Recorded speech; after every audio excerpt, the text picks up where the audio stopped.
कश्मीर में 12 दिनों के बाद पहली बार लैंडलाइन सेवाएं चालू हुई हैं। घाटी में 50% लैंडलाइन फोन काम करने लगे हैं।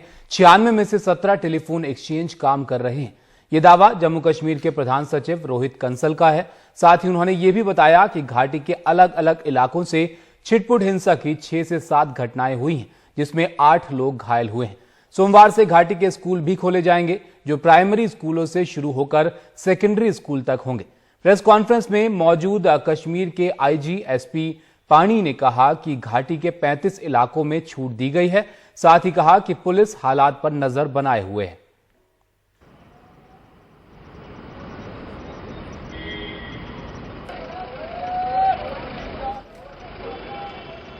और जम्मू कश्मीर सरकार के सलाहकार विजय कुमार से बात की हमारे संवाददाता संकेत उपाध्याय ने। विजय कुमार सलाहकार हैं जम्मू कश्मीर सरकार के।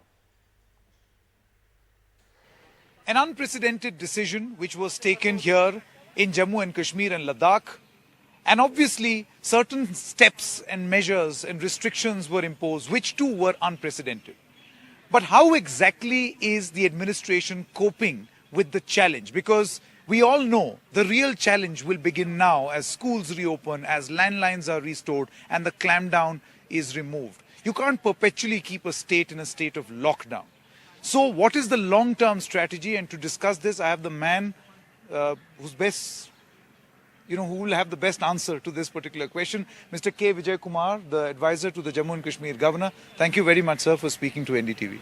I'll try my best to give you some acceptable answers. Okay. When you use words like clampdown, lockdown, or containment, putting the lid, these are all extremely negative terms by the very nature, and I do admit that it has got a negative connotation. But what is important is the objective or the purpose behind. We have strictly kept in mind what was in the rear view mirror, meaning what has happened in 2010, for example. I'm sure you will know from your archives, and public have not forgotten, that there were more than 110 deaths during the 2010 agitation. Correct. And what happened there? Nearly 73 days there was a shutdown, hartal and closed down, etc. 73 days. And our average during the last 10 years has been 50 days of hartal. And when you talk about averages and it becomes statistics, and it becomes as if we are disrespectful of the numbers, but nevertheless statistics is important. And when you talk about 50 days of average in the last 10 years, I also want to say there were average of 12 firings every year, and nearly 50 people got killed in every year. This is no justification to say that we should maintain that level. I'm not saying that at all, because these are all morbid figures, but to a security man, morbid details are essential. So I can put the things in perspective. Before that, what happened in 2008, you have more than 172 days of closed down Amarnath Yatra, and nearly 82 people were killed in more than 40 incidents of firing. Now let's get back to 2016. You are all familiar with Burhan Wani. It's very much in our memory. Absolutely. What happened was that in the first few days, there were 41 deaths, and 82 people got killed, and nearly in 40 incidents. There again, there was a long lockdown. So things have happened, unfortunately, for the people of this place, having to brace out, having to face this kind of difficult situation, because it has got antecedents, because it has got some previous history, and the history has not been too good during these times. We are being very wary of saving the human life. It could be your life, it could be mine as well, or it could be any common citizen. So in the balance of security and liberty, what happens is the common man gets a little bit inconvenienced.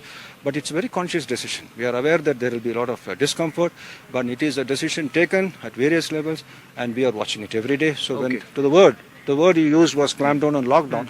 We'll be slowly unwinding. We have started the process. Mr. Vijay Kumar, what I'm going to do is, और मैं बीच-बीच में हिंदी भी इसलिए बोलूँगा क्योंकि the most of the questions that I've prepared around security, they are after speaking to the local people. उन लोगों के सवाल हैं, और जाहिर सी बात है जनता के सवाल हैं, तो वो जो प्रतिनिधित्व कर रहे हैं शासन का, उनसे ये सवालों के जवाब चाहेंगे। तो सबसे पहला सवाल ये था कि was this amount of clampdown required, इसकी इस तरीके के स्टेप्स की जरूरत क्यों थी? मैंने अभी बताया आपसे, मैंने आपसे कहा ये पिछले कई वर्षों के अंदर कितना डैमेज हुआ था पब्लिक का। मैंने कहा ये 2010 में करीब 110 से ज़्यादा people had to die. So every time there was a upheaval or a problem here, law and order situation, things had gone pretty bad. We wanted, we are very clear this time we should try to save as much of life as possible.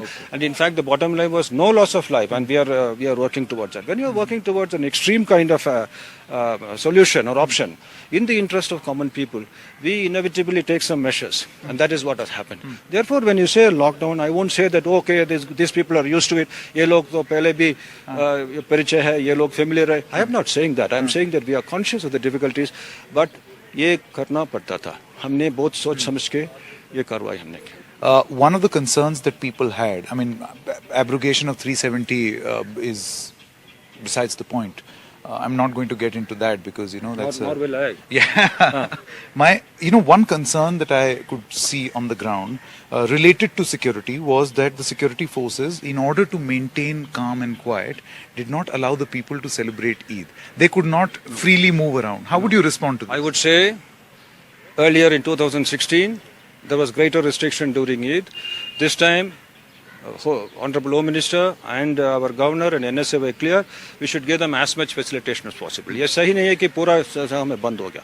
Wherever the bigger congregations are likely, we were a little restrictive about that.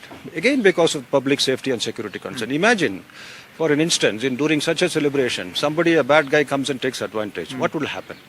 Is it not it will not be a very pretty sight to have on such a holy occasion, important occasion, some serious debilitating kind of occurrences. Therefore, we took a decision and it was done. It was not in a muted manner, I would say. Yeah. It was the usual fervor and big crowd was not there, but we had to do this because of the reasons I told you.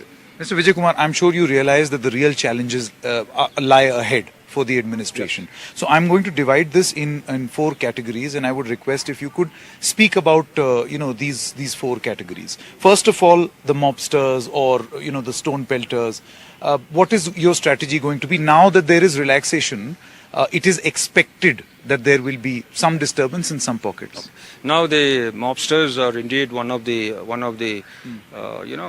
rungs in the whole ladder of mischief makers. But above him stands the overground worker. Or you can call him the underground worker also, because he's either way. He sometimes is overground, underground. We call him the mover and shaker. He's a very dangerous guy. And he looks sometimes very respectable. I'm talking about guys like Masarat Alam, Romba. So the guy was financing and funding and looking after, but he was never caught till the end. Now he is facing his nemesis now. Such kind of fellows were the guys we want to clean out. And then above him you got the militant who will take advantage of the situation like he did in 90s. Yeah. When stone throwing is going on, he will try to do some mischief from there. And then you got the bad religious leaders, the imams and mullahs, very few. Very happily, the situation is very, very minuscule minority are there. Nevertheless, these guys have to be kept under watch. So when you talk about all these mobsters, we don't sort of isolate them. We see the whole spectrum and see how they fit in. And by taking what kind of actions, you will be able to have overall control. 2-3 जनता के सवाल फिर related to security. One is that schools are going to reopen on Monday. Yeah. And parents are concerned that do you really expect that at a time like this, they will send, and that to primary school children, to school? What about their safety and security? And the other big concern, अगर कुछ communicate करना है school से तो करें कैसे? वो phone तो चल ही नहीं रहा mobile. There is no message which will be exchanged. Okay, mobile will be the other end. Now we have started with the landlines and we will slowly take it as we progress towards mobile. I am confident. At the moment, the coverage of landlines is considerable now. It is now almost reached from 50% to 2/3 now. Soon we'll be touching the 100% in the valley. Soon. Now, as regards your question, we are also equally concerned like the parents. We are also equally concerned about the safety, if not more in a sense. And it is not as if that we wanted to open the school. The demand came from the ground, spontaneously from the parents. It was all localized demands. It is not a general order from the education department, nor was it the chief secretary or the governor. But when the demands came from the parents, because children are cooped up in home, they wanted, then we said, okay, we'll open up slowly. It's a considered decision. Can you ensure safety? Yeah, we are doing everything to ensure the safety. Okay. Now, sorry, sir, you were saying. Now, there are other things involved in the safety. You should have mobility. You should have some more vehicles, or you should have school buses. I mean, it's a chain of this thing. It's not linear. Many things have to happen at a time. We are conscious of that also. Like you said about phones, you said about the schools, you said I mentioned about the transport, and so on. So another concern that came from the people is that who uses landline in this day and age? In any case, they are on a steady decline. I mean, this is a relic from the past, from the 80s. A mobile phone ka zamana hai. Isme everybody is on the mobile phone. So by restoring landlines, in fact, I want to share a very interesting. I went to the Lal Chowk BSNL exchange. I saw a steady stream of people going and re-registering for the landline phones. No, I don't want to sound very flippant or irreverential. I read in media that many people have taken to writing letters and so on. And when you say that we have opened the landlines, which is antediluvian or very archaic, I think it still has got a role. In the absence of other things, then only the value of this thing will go up. Our aim is not to put up the importance of, again, show to the public, come back to landline. That's not our aim at all. It becomes a collateral aspect of the whole span of actions, and we willy-nilly had to come to landline because in the absence of other things, landline will serve a purpose. Imagine in a mohalla, two people have a landline, and people are very friendly and very, very garrulous and together here, and they'll be able to help out each other. Already, I believe the landline use has spiked. This is not to say that we are not going to do anything about the cell phones, mobile phone. because mobile phone has become a personal gadget. Yeah. It has become like extension of your palm.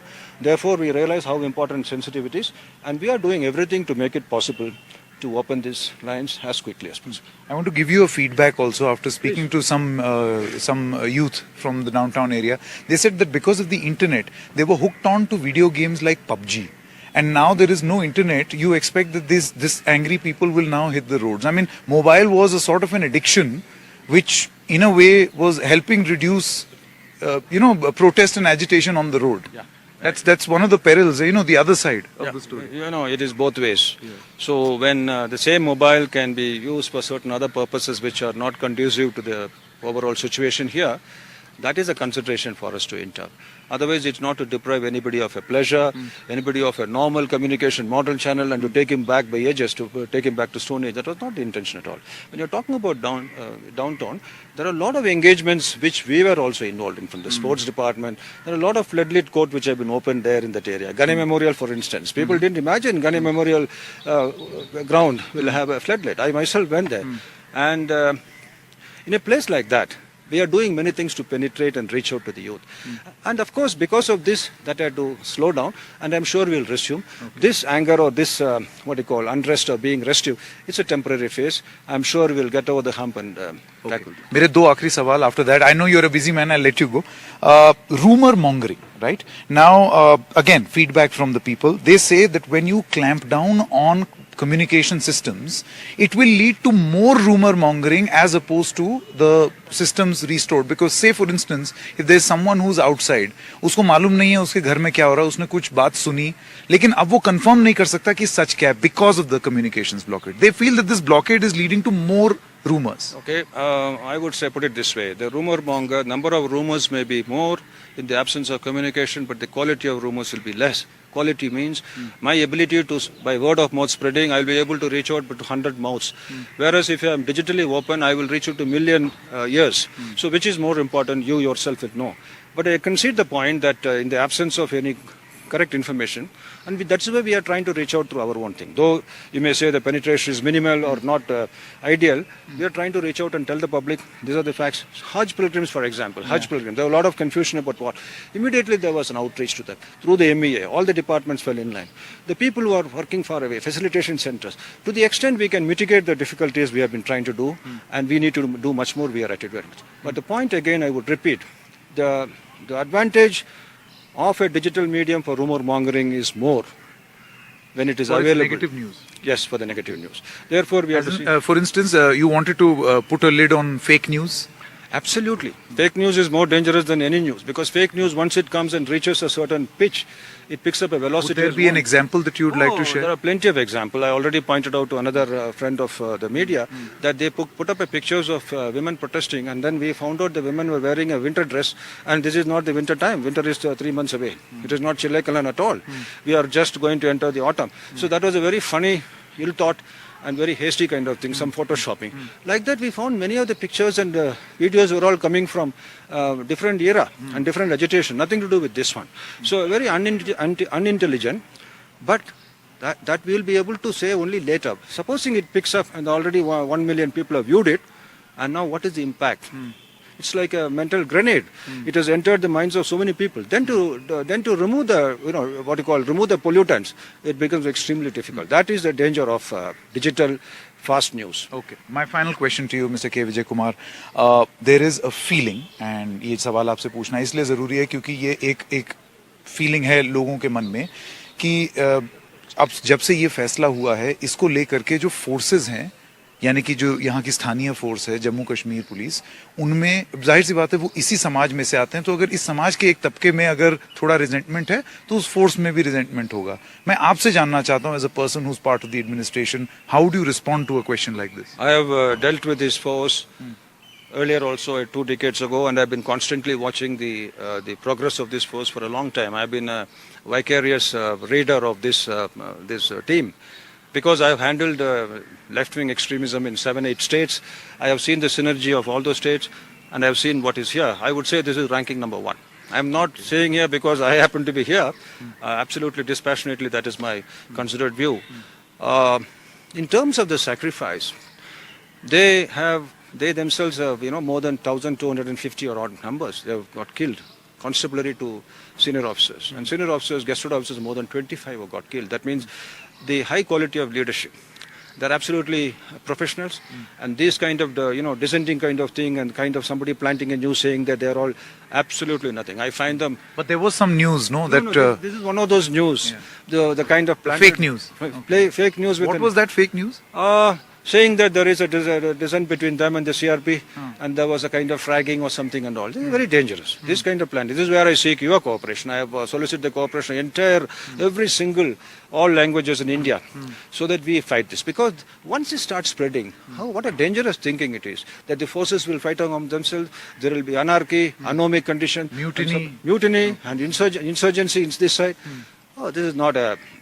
I think therefore we have to curb this tendency. We have to kill this attitude, and we need to take action on them. We are looking at the legal angles for this also. Oh, legal angle for this. Definitely. Just in case somebody spreads this rumor. Spreading, unless he verifies. Again, of resentment among the forces. There are IT Act. There are certain sections in the IT Act, as you may be aware, which says that if you are innocently watching something, you are not culpable. But if you are propagating it, you are spreading it. Pornography is one instance like that.